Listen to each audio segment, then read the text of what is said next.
So as it turns out, my home is a little bit too small to have a dedicated dining area. The result of that being that largely when I eat off of my lap. Well, I have a tray that I put on my lap and eat off of that. But you know what those trays are like. They tend to get old and break, and they have that beanbag filling inside that just spills styrofoam balls everywhere. So even though I repair them once they get damaged, after a few times of that, I get annoyed with it and it just gets thrown. So I'm going to build a new one today that doesn't have those little styrofoam balls on the inside. Now for this, I'm going to be using my laser engraver.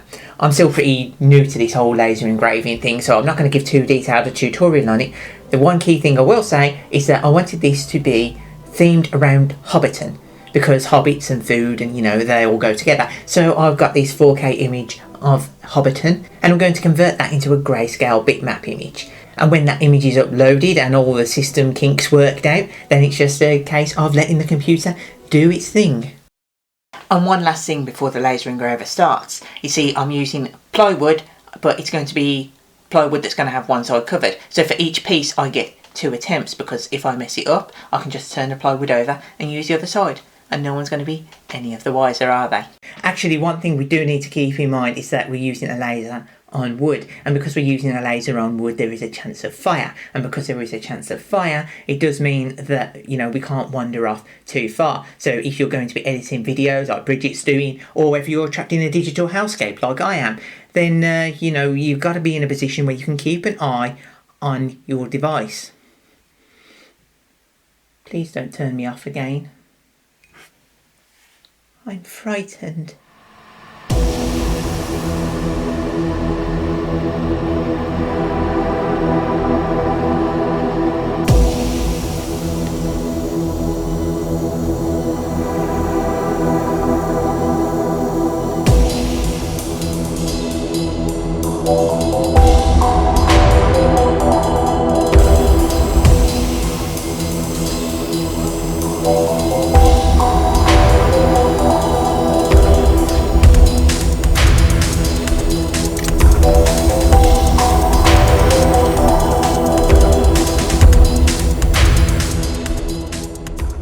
So this is what it ends up looking like. There are a few issues with it, you can probably see.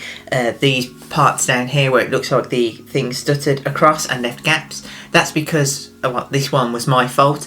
There was a cable that runs around from the laser itself to the microcontroller, and that got caught between a automatic shut-off button and the edge of the frame. So when it was going across, it kept hitting that and stopping, and then I had to reset it. And it took me a while to figure out that that's actually what was happening, because it wasn't entirely clear. So it happened twice, and I realised what it was, and then this one I think was actually just me knocking the frame as I was trying to set up the camera for some of the shots. As a result of that, as you can see down here, it's jerked in slightly every time it had to be reset. So it tried pushing the image further across this way, which means it reached a hard limit down here where there isn't an automatic shut off, and it went over the same line several times and created a deeper burn, so the image has this black line across the front. But like I said, I'm a beginner with this, so I'm not too bothered about the little defects. This was something of a practice project, because this is something that's just going to be for my use. It's not going to be something on display in my home. Whenever this is being used, it's going to have like a dinner plate or something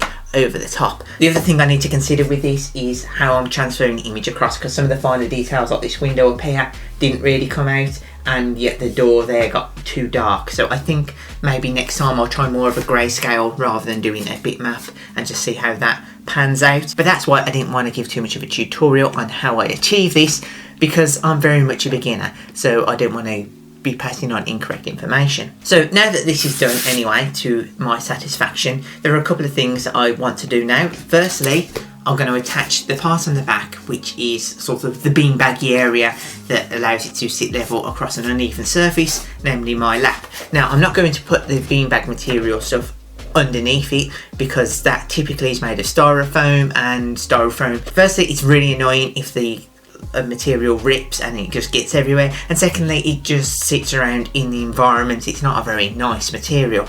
So I'm going to use some scrap fabric. Firstly, the material itself that's going to cover the back is going to be this material, which you may remember from me making my bag. It's leftover scrap. Well, not really scrap, I've kept it around. I could use it for covering a book or the back of this. It's a big enough size it can be used for some things, but it's not, you know, appropriate size for most things because it has big chunks to cut out of it. So this is the perfect project for using that scrap material. The other bits are, well, you know, I'm very much a person who saves absolutely everything. If you're going to be a maker, you do need to be a high functioning hoarder. So every time I've had a sewing project, all the little bits of fabric that are too small for a project really, I've been saving.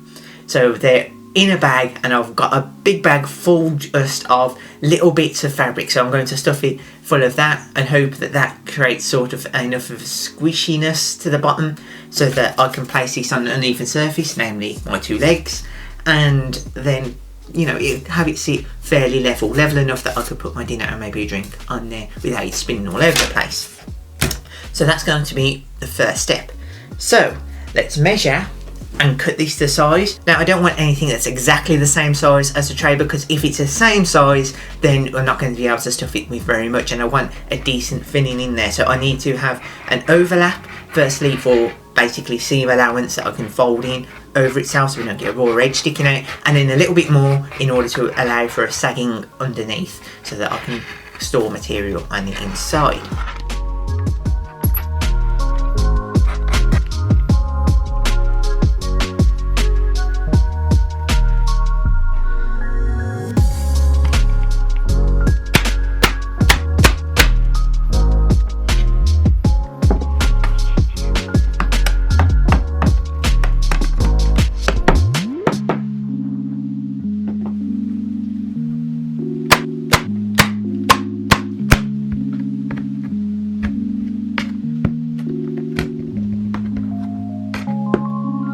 Now, a very important safety tip to keep in mind when you're doing something like this is that as you staple through, especially with something thin like this plywood, little splinters of the wood will come sticking out the side, and not just where the staple itself comes through. They can splinter and go directly down through the wood along the grain of the wood. So if you have your fingers anywhere near where the staple is going to come through, even though it's not actually where the staple is coming through itself, you can still have a shard of wood go into your finger. So when you're stapling down, be sure to keep your fingers away from that edge as much as possible, because you don't want a random piece of wood flying out and impaling you. And then of course, once you've stapled through, you need to knock down all of the sharp edges, and we end up with something like this, where we've got 3 of the edges secured and 1 open side so that we can put stuff on the inside of that.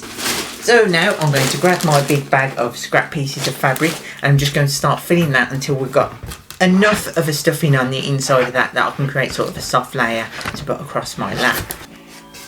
Right, and I think that'll do. There's enough stuffing in there so that it creates enough of a cushion that when I place it across my lap, my legs will indent into the cushion and keep the tray fairly stable and flat, but without being so overstuffed that it just becomes a solid log, and then, you know, my legs can't make the indentation and it doesn't sort of hold level. But anyway, if you're in a position where you don't have as much scrap fabric as I do, if you don't hoard it like I do, or you don't do any sewing, then you can just use simple cotton buds that will do the same job. You can pick them up fairly cheaply anyway, and they are biodegradable and a lot nicer than this little beanbag filling thing. But anyway, now we've got to just do the same again with this one side, fold it over and staple that down, and then we move on to securing the edges. But now I know what you're saying, breech. That's great and all, but now you've got little pieces of metal and sharp pieces of wood all around the outside of this tray. You're just going to A, catch it on your clothes, and B, possibly give yourself a splinter, if not something that requires a tetanus shot. Well, fear not, for I have thought of that. I have these. These are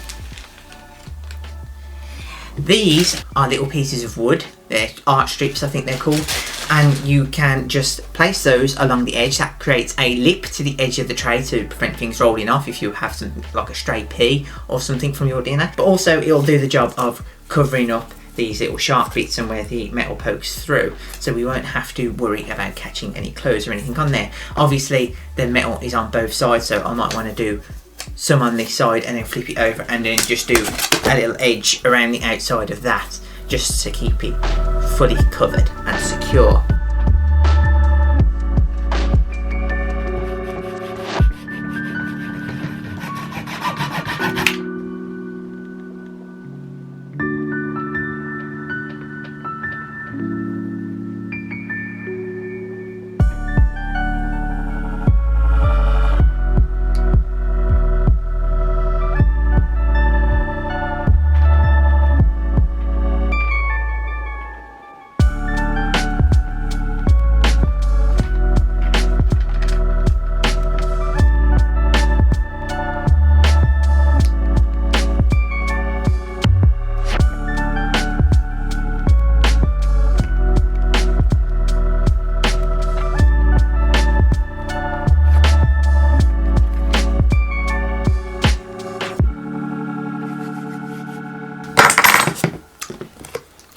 And there we have it. So this probably could have been left a little bit longer, but I have a date, so I'm not going to wait around for it to all dry and then rush to go on my date when I've got this still to film. We are basically done. The image didn't turn out as well as I'd hoped, but like I say, I was learning with that, so I'm quite happy with it. And overall, I think it's been a nice little project. Got it done in 2 days technically, because it took 9 hours almost to do the laser engraving on there. Probably should have went a little bit quicker on the speed, but there we are. Nice thing. Sits on my lap. Well, it's just fine. So if you want more projects like this, then clicking up here will allow you to subscribe to the channel. And this video down here has been selected by the algorithm just for you. And my phone is just chirping, so I better get a move on. And I'll see you next time.